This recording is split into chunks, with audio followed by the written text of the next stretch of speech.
A lot of what happiness is a management issue, and decisions that you're making right now, like you could be in a shit state of mind right now, but you can make some decisions to adjust that, and over the next couple hours, you'll get to a much better place. And these constant management decisions, they waver in and out of your life on a daily basis. Like this idea that you could have a good mindset and then all of a sudden you'll be happy. That's horseshit. Like it's like the tide. Life is suffering. Right. Indisputable. What do you do about that?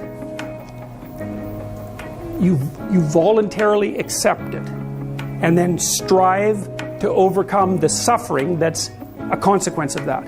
I've started thinking about life and the totality of life experience between, like, say, a numerical 1 and 10. Like 1 being the worst day of your life and 10 being the best day of your life. And, 1 might be, a day that a family member passes away. Or 1 might be being wet and cold and freezing in an ocean rowboat, spooning with this other guy and, been shit in a bucket and being exhausted and tired, just like rough moments in your life, right?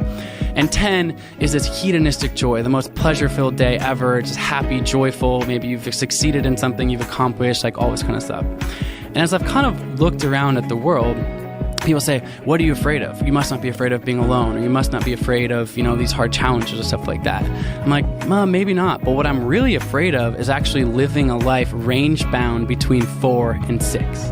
I think too often people, the typical life experience, unfortunately, because we have some creature comforts, particularly in the Western world, where, you can live a life, you're just stuck between 4 and 6. So maybe the happiest day of your year or your week, it's like the Super Bowl and your team wins the Super Bowl and you crush a couple beers with your buddy and you high five and you're like, oh, that was awesome, like that was cool. But it's not 10, it's a 6. And then like maybe the worst day of your week, it's like a Monday and your boss yells at you or something like that. And you're like, oh man, like that's kind of bummer, but I don't really give a shit about my job anyway. So like, I'm not really that bummed about it. It just like is like, I'm just kind of like in this like life of like quiet desperation in the middle.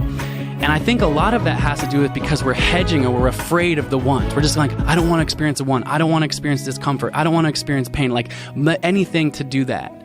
But what I've realized, I think of it like kind of a pendulum, like swinging the totality of life experience. Like to get to the 10s, you also need to embrace the 1. The other thing that's so interesting about being alive is that you're all in. No matter what you do, you're all in. This is going to kill you. So I think you might as well play the most magnificent game you can while you're waiting. Because do you have anything better to do? Really? Why not pick the best thing possible that you could do? Why not do that?